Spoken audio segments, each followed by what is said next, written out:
ഇപ്പൊ നമ്മളൊരു ജോലി ചെയ്യുമ്പോൾ ആ ജോലി മര്യാദക്ക് ചെയ്യാൻ ശ്രമിക്കുക. ഇപ്പൊ ഫുഡ് എന്ന് പറയണത് ഭയങ്കര ശ്രദ്ധിച്ച് ചെയ്യണം. നമ്മളിപ്പോ വേറെ എന്തിനേയും തിരക്കിനിടയിൽ നമുക്ക് നമ്മൾ ഇഷ്ടപ്പെട്ട സാധനം ഉണ്ടാക്കി കൊടുക്കാൻ പാടില്ല. അപ്പൊ നമ്മള് അങ്ങനെ ഞാനിപ്പോ എനിക്ക് ഇഷ്ടപ്പെട്ട സാധനം ഉണ്ടാക്കി കൊടുക്കുക എന്നതാണ് എനിക്ക് സന്തോഷമുള്ളത്. ഇപ്പൊ വേറെ ആളെ നിർത്തിയിട്ട് അവരോട് ഞാൻ ഇങ്ങനെയൊക്കെ ചെയ്യൂട്ടോ എന്ന് പറഞ്ഞിട്ട് അത് അവര് ഞാൻ ആഗ്രഹിക്കുന്ന പോലെ വൃത്തിയിലും വെറുതെ ഒരു ഓണറായിട്ട് മാറി നിന്നിട്ട് കാര്യമില്ല. ഇപ്പൊ ഒരാൾക്ക് നമ്മൾ ഭക്ഷണം ഉണ്ടാക്കി വിൽക്കുമ്പോ നമ്മൾ ശ്രദ്ധിക്കേണ്ട ഏറ്റവും വലിയ കാര്യം എന്ന് വെച്ചാൽ നമ്മളും കഴിക്കേണ്ടത് അതിൽ നിന്ന് തന്നെ ആയിരിക്കണം. അതിനുള്ള കോൺഫിഡൻസ് ഉണ്ടാവും. അതിപ്പോ ഇപ്പൊ എന്റെ ഒരു കോൺസെപ്റ്റ് എന്ന് വെച്ചാൽ നമുക്കിപ്പോ എനിക്ക് രാവിലത്തേക്ക് എന്റെ ഫുഡ് ഉണ്ടാക്കി അത് കുറച്ചും കൂടെ ക്വാണ്ടിറ്റി കൂട്ടുക, എന്നിട്ട് അത് അവർക്ക് മറ്റുള്ളവർക്കും കൊടുക്കുക. അപ്പൊ അതൊരു പ്രത്യേക ഒരു സന്തോഷം ഉണ്ടാവും. കാരണം അപ്പൊ നമുക്ക് കൊടുക്കുമ്പോൾ തൃപ്തി ഉണ്ടാവും. അപ്പൊ അങ്ങനെയാണ് എന്റെ മനസ്സിൽ കിടക്കുന്നത്. അങ്ങനെ തുടങ്ങുകയാണെങ്കിൽ അങ്ങനെ തുടങ്ങണം എന്നാണ് എന്റെ മനസ്സിൽ കിടക്കുന്നത്. അപ്പൊ അതിന് നമുക്ക് സമയം വേണം. ഫുൾ ടൈം അതിൽ തന്നെ കോൺസെൻട്രേറ്റ് ചെയ്യണം. അപ്പൊ അതെന്തായാലും ഇപ്പോഴും അങ്ങനെ എന്തൊക്കെ നാടൻ ഭക്ഷണം അങ്ങനെയാണോ പ്ലാൻ ചെയ്യുന്നത്? അത്രേ ഉള്ളൂ, നാടനേ ഉള്ളൂ. അല്ലാണ്ട് എനിക്ക് അവിടുത്തെ സ്പെഷ്യൽ ഡിഷ് എന്തായിരിക്കും? ഫിഷ് ആയിരിക്കും. മീൻകറിയാണോ സ്പെഷ്യൽ? ഫിഷ് എനിക്ക് ഭയങ്കര ഇപ്പോഴും പണ്ട് എപ്പോഴും എൻ്റെ അമ്മയൊക്കെ പറയുന്ന കാര്യമാണ്, ഫിഷ് എന്ന് വെച്ചാൽ അവൾ മരിക്കും എന്ന് പറയാം. പക്ഷെ ഞാൻ ഉപ്പുമുളകിന് വേണ്ടി 7 വർഷം ഞാൻ ഫിഷ്, മീറ്റ് എല്ലാം, മുട്ട എല്ലാം അവോയ്ഡ് ചെയ്തിട്ടുണ്ടായിരുന്നു. അത് ഏറ്റവും ഇഷ്ടമുള്ളൊരു സാധനം നമ്മൾ അവോയ്ഡ് ചെയ്ത് അത് ഉപ്പുമുളകിന് വേണ്ടി, ഉപ്പുമുളക് ഹിറ്റാവാൻ വേണ്ടി തുടങ്ങിയപ്പോൾ തലേന്ന് അവോയ്ഡ് ചെയ്തു. തുടങ്ങുന്നതിന്റെ തലേന്ന് എല്ലാം അവോയ്ഡ് ചെയ്തു. ഹിറ്റാവണമെന്ന് പ്രാർത്ഥിച്ചു. അങ്ങനെ നമുക്ക് ഏറ്റവും ഇഷ്ടം എന്താണോ, ഏറ്റവും ഇഷ്ടമുള്ളത് കഴിക്കുന്നതിലാണ് കേട്ടോ.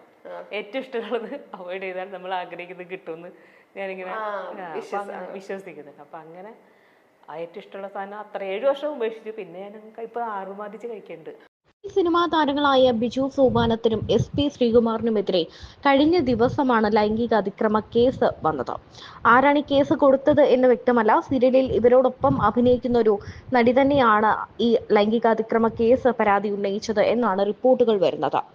ഇതിലെ പല താരങ്ങളും തുറന്നടിച്ച് രംഗത്തെത്തിയിട്ടുണ്ട്. ഗൗരി തന്നെ പുറത്ത് പറഞ്ഞു വന്നിട്ടുണ്ട്, താനല്ല ഇങ്ങനെ ഒരു കേസ് കൊടുത്തതെന്നും താൻ യാത്രയിലാണെന്നും റീജോയിൻ ചെയ്യുമെന്നും ഗൗരി പറഞ്ഞ് രംഗത്തെത്തിയിരുന്നു. കഴിഞ്ഞ ദിവസം ഗൗരി ഈ സീരിയലിലേക്ക് തിരിച്ചെത്തുകയും ചെയ്തിരുന്നു. ഹായ്, ഞാൻ ഗൗരി. ഞാൻ എന്താണ് ഇങ്ങനെ ഒരു വീഡിയോ ചെയ്യുന്നതെന്ന് വെച്ച് കഴിഞ്ഞാൽ, ഇന്നലെ ഒരു ന്യൂസ് സ്പ്രെഡ് ആയിട്ടുണ്ടായിരുന്നു. അപ്പോൾ ആ ന്യൂസ് റിലേറ്റ് ചെയ്തിട്ട് എനിക്ക് ഒരുപാട് കോൾസും മെസ്സേജസും ഈവൻ പലയിടത്തും എനിക്കെതിരെ ഹേറ്റ് സ്പ്രെഡ് ആവുന്നുണ്ട്. സോ എനിക്ക് വ്യക്തമായിട്ട് പറയണം, എനിക്കിതുമായിട്ടൊരു യാതൊരു ബന്ധമില്ല. അപ്പോൾ ഞാനിപ്പോൾ പലരും എന്നോട് ചോദിക്കുന്നുണ്ട് എന്താണ് എപ്പിസോഡ്സ് ഇല്ലാത്തത്, എന്താണ് റീസൺ എന്നൊക്കെ ചോദിക്കുന്നുണ്ട്. അതിൻ്റെ റീസൺ വേറെ ഒന്നുമല്ല, ഞാനൊരു ട്രിപ്പ് പോയേക്കുമായിരുന്നു ഷിംല വരെ. ഞാൻ 20th റിട്ടേൺ വന്നതേ ഉള്ളൂ. വന്ന ഉടനെ ഞാൻ റീജോയിൻ ചെയ്യുകയും ചെയ്തു. 24th വരെയുള്ള എപ്പിസോഡ്സിൽ ഞാൻ പാർട്ടുമാണ്. സോ അതുകൊണ്ടാണ് ഞാൻ എപ്പിസോഡ്സിൽ ഇല്ലായിരുന്നത്. ഇനി വരുന്ന ടെലികാസ്റ്റ് ചെയ്യാൻ വരുന്ന എപ്പിസോഡ്സിൽ ഞാൻ ഉറപ്പായിട്ടും ഉണ്ടാവും. ഈവൻ അവർ ടെലികാസ്റ്റ് ചെയ്യുന്നുണ്ടെങ്കിൽ ഞാൻ ഉണ്ടാവും. സോ അതാണ് സംഭവം. പിന്നെ ഈ നടിയെന്ന ഈ ന്യൂസുകളിൽ പറയുന്ന ആൾ ഞാനല്ല എന്ന് ഞാൻ വ്യക്തമായിട്ട് പറയാണ്. അനാവശ്യമായിട്ടുള്ള കോൺട്രവേഴ്സികൾ സ്പ്രെഡ് ചെയ്യാതിരിക്കണം എന്ന് ഞാൻ അഭ്യർത്ഥിക്കുകയാണ്. കൊച്ചിയിലെ സീരിയൽ ചിത്രീകരണത്തിനിടയിൽ ലൈംഗികാതിക്രമം നടന്നു എന്നാണ് പരാതി. എറണാകുളം ഇൻഫോ പാർക്ക് പോലീസാണ് കേസെടുത്തത്. ഫ്ലവേഴ്സിൽ സംപ്രേഷണം ചെയ്യുന്ന സിറ്റ്കോമായ ഉപ്പുമുളകും എന്ന പരിപാടിയിലൂടെയാണ് ബിജു സോപാനവും SP ശ്രീകുമാറും ശ്രദ്ധിക്കപ്പെട്ടു തുടങ്ങിയത്. സീരിയൽ മേഖലയിൽ മാത്രമല്ല സിനിമകളിലും സജീവമാണ് ഇരുവരും. സീരിയൽ ചിത്രീകരണത്തിനിടെ ലൈംഗിക അതിക്രമം നടന്നു എന്നാണ് പരാതിയിൽ പറയുന്നത്. ഇതിൽ ഒരാൾ ലൈംഗിക അതിക്രമം നടത്തിയെന്നും രണ്ടാമത്തെയാൾ ഭീഷണിപ്പെടുത്തിയെന്നുമാണ് പോലീസ് പറയുന്നത്. സമീപകാലത്ത് നടന്ന സംഭവമാണെന്നാണ് ലഭ്യമാകുന്ന വിവരം.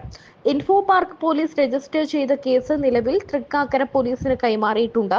ഹേമ കമ്മിറ്റി റിപ്പോർട്ട് പുറത്തുവിട്ടതിന് പിന്നാലെ രൂപീകരിച്ച പ്രത്യേക അന്വേഷണ സമിതി തന്നെ ഈ കേസും അന്വേഷിക്കുമെന്നാണ് വിവരം. ബിജു സോപാനത്തിനെയും SP ശ്രീകുമാറിനെയും പ്രതി ചേർത്താണ് കേസ് രജിസ്റ്റർ ചെയ്തിരിക്കുന്നത്. ഇരുവരെയും ചോദ്യം ചെയ്യാനുള്ള നടപടികളിലേക്കും നടിയുടെ രഹസ്യ മൊഴി രേഖപ്പെടുത്തുന്ന നടപടിയിലേക്കും പ്രത്യേക അന്വേഷണ സംഘം കടക്കും. കാവാലം നാരായണ പണിക്കർ ആരംഭിച്ച സോപാനം എന്ന നാടക സ്ഥാപനത്തിലൂടെയാണ് ബിജു അരങ്ങിലേക്ക് എത്തുന്നത്. പിന്നീട് മിനി സ്ക്രീനിലൂടെയും സിനിമകളിലൂടെയും ശ്രദ്ധിക്കപ്പെട്ടിട്ടും സോപാനത്തെ ബിജു കൈവിട്ടില്ല. സ്വാഭാവികമായ അഭിനയ ശൈലിയാണ് ബിജുവിനെ വ്യത്യസ്തനാക്കുന്നത്. സുരാജ് വെഞ്ഞാറമൂടിന് ശേഷം സ്വാഭാവികമായ തിരുവനന്തപുരം ഭാഷയെ മിനി സ്ക്രീനിലൂടെ പ്രശസ്തമാക്കിയതിനും ബിജുവിന് പങ്കുണ്ട്. തിരുവനന്തപുരം സ്വദേശിയാണ് ബിജു. സ്നേഹക്കുറവുണ്ടല്ല, ഇപ്പൊ ഇതിൽ തന്നെ കാണിക്കുന്നില്ലേ, മക്കൾക്ക് മാർക്ക് കുറവാണെങ്കിൽ അച്ഛൻ എന്ത് വടിയെടുത്ത് അടിക്കില്ലേ. പക്ഷെ ഈ അച്ഛൻ നെഞ്ചിലിട്ടിരിക്കും. അടുത്ത പ്രാവശ്യം എങ്ങാനും മാർക്ക് പുറകെ നിന്ന് ഞാൻ നെഞ്ചിട്ടടിച്ച് ചാവുക. അപ്പം അങ്ങനെ ഒരു അച്ഛൻ വീട്ടിനകത്ത് പ്രശ്നമാണെങ്കിലും നാട്ടുകാർക്ക് ഒരു കൗതുകമാണ്. അതെ, അല്ലേ? ഒരു പ്രത്യേക മനുഷ്യനാണ്. പ്രത്യേക മനുഷ്യൻ. അപ്പൊ ഈ നാടകത്തിൽ നിന്ന് വരിക എന്നുള്ളൊരു നമ്മുടെ മനസ്സിലൊരു നാടകമുണ്ട്. പക്ഷെ കാവാലം സാറിന്റെ നാടകങ്ങൾ എന്ന് പറയുന്നത് എൻറ്റയർലി ഡിഫറെന്റ് ആണ്. നമ്മൾ പെട്ടെന്ന് പണ്ട് നമ്മൾ അമ്പലപ്പറമ്പിൽ കണ്ട വളരെ ലൗഡ് ആയിട്ടുള്ള നാടകങ്ങളിൽ നിന്നൊക്കെ ഡിഫറെന്റ് ആയിട്ടുള്ള ഒരു വളരെ കാവ്യാത്മകമായ രീതിയിൽ ഒരു പ്രത്യേക ശൈലിയാണ്. അപ്പം ചേട്ടൻ സിനിമയിലേക്ക് വരാൻ ആഗ്രഹിച്ച ഒരാളാണ് കാവാലം സാറിന്റെ കളരിയിലേക്ക് എത്തിപ്പെടുന്നത്. സോ ആ ഒരു ഭയങ്കര ഒരു ഡിഫറെന്റ് ആയിട്ടുള്ള ഒരു വേൾഡ് തന്നെയായിരുന്നില്ലേ ആ ഒരു? അത് സിനിമയിൽ അഭിനയിക്കണം എന്നുള്ള ആഗ്രഹത്തോടു കൂടി ആരെ സമീപിക്കണം എന്നൊക്കെ ആലോചിച്ചിട്ടാണ് എൻ്റെ വീടിനടുത്തുള്ള നമ്മളെ അരുണൻ ചേട്ടൻ കാവല സാറിൻ്റെ അവിടെ വീണ വായിക്കുന്നത്. അവിടെ സംസ്കൃത നാടകങ്ങളെന്ന് അറിയാമല്ലോ. ഭാസൻ്റെയും കാളിദാസൻ്റെയും ബോധായനൻ ഭവഭൂതി അങ്ങനത്തെ ഇത് ആൾക്കാരുടെ സംസ്കൃത നാടകങ്ങളാണ് കൂടുതൽ. പിന്നെ സാറിൻ്റെ നാടകം ഒന്നും എനിക്ക് ആദ്യം അറിയില്ലായിരുന്നു. എനിക്ക് അഭിനയിക്കണമെന്ന് താല്പര്യം ഉണ്ടായിരുന്നു. നെടുമുടി വേണുചേട്ടനെ പരിചയപ്പെടുക, ഇത്രയേ ഉള്ളൂ എൻ്റെ ആദ്യത്തെ. അപ്പോൾ ഞാനത് അരുണചേട്ടൻ്റെ പറഞ്ഞു. അരുണചേട്ടൻ പോയിട്ട് വേണുചേട്ടനെ പറഞ്ഞു. കാരണം വേണുചേട്ടൻ്റെ അവിടെ വീട്ടിലും വീണ വായിക്കാൻ പഠിപ്പിക്കാൻ അരുണചേട്ടൻ പോകുന്നുണ്ട്. അപ്പോൾ വേണുചേട്ടനെ പറഞ്ഞത് എത്രയും ആഗ്രഹം കൊണ്ട് നടക്കണമെങ്കിൽ അവന് എന്തൊരു ബേസ് വേണം, വെറുതെ ചാൻസ് ചോദിച്ചു നടന്ന കാര്യമില്ല, പണിക്കർ സാറിനോടെ കൊണ്ടാക്കാൻ പറഞ്ഞു. അങ്ങനെയാണ് ഞാൻ പണിക്കർ സാറിനോടെ പോകുന്നത്. പിന്നെയാണ് അറിയുന്നത് നാട്യശാസ്ത്രാനുഷ്ഠിതമായ നാടകമാണെന്നും തൗര്യത്രിക നാടകം എന്ന് പറയുന്നത് ഗീതവാദ്യ നൃത്തങ്ങൾ കുറേ സംഭവങ്ങളുണ്ടെന്നും പിന്നെ ഈ ഇവരൊക്കെ അവിടെ ഉണ്ടായിരുന്ന ആൾക്കാർ ഭരതഗോപി ചേട്ടനും വേണുചേട്ടനും നമ്മളെ കോസ്റ്റ്യൂം ഡിസൈൻ ചെയ്യണതിന് അരവിന്ദ് സാറാണ്. അയ്യോ, അത് വലിയ വലിയ കാര്യങ്ങളാണ്. മലയാള സിനിമയുടെ കൈതപ്രത് സാറ് അവിടെ ഇങ്ങനെയല്ല. ഫാസിൽ സാറാണ് ആദ്യം തിരുവാഴിത്ത നാടകത്തിൽ ഫാസിൽ സാറും നെടുമുടി വേണുചേട്ടനായിരുന്നു. ഇതൊക്കെ അറിയണം അവിടെ ചെന്നതിന് ശേഷമാണ്. അപ്പം ഇത്രയും വലിയ സ്ഥലത്താണോ ചെന്ന് പെട്ടത് എന്ന് പറഞ്ഞിട്ട് ഇങ്ങനെ ഇപ്പം എല്ലാവർക്കും അവിടെ ബാക്ക്ഗ്രൗണ്ട് ഉണ്ട്. ശിവനാണെങ്കിൽ കൃഷ്ണൻകുട്ടി ആരാമോ ശിവൻ, പിന്നെ ചിലരുടെ അച്ഛൻ കഥകളിക്കാരനായിരിക്കാം, പെൺകുട്ടികളെല്ലാം മോഹിനിയാട്ടം ബേസുള്ളവരാണ്. അപ്പം ഞാൻ മാത്രം ഒരു ബാക്ക്ഗ്രൗണ്ടൊന്നും ഇല്ലാത്ത എന്നാൽ നാടകത്തിന് പോകണമെന്ന് പറയുമ്പോൾ അപ്പം തന്നെ വടിയെടുക്കുന്ന വീട്ടുകാരുടെ ഇടയിൽ നിന്നാണ് ഞാൻ പോകുന്നത്. അപ്പോഴങ്ങനെ പോയ സമയത്ത് എനിക്ക് പിന്നെ സിനിമ അങ്ങ് മറന്നു. കാരണം പിന്നെ സിനിമ മറന്നു പറഞ്ഞു കഴിഞ്ഞാൽ അവിടെ ഒരു ചെറിയ വേഷം ചെയ്യുന്നത് തന്നെ വളരെ കഠിനാധ്വാനം ചെയ്യേണ്ടി വരും. അപ്പോൾ അതിലൂടെ ശ്രദ്ധിച്ച് പിന്നെ അവിടുത്തെ പ്രധാന വേഷങ്ങൾ ചെയ്തു തുടങ്ങിയപ്പോൾ സിനിമ എപ്പാടെ മറന്നു തന്നെ പറയാം.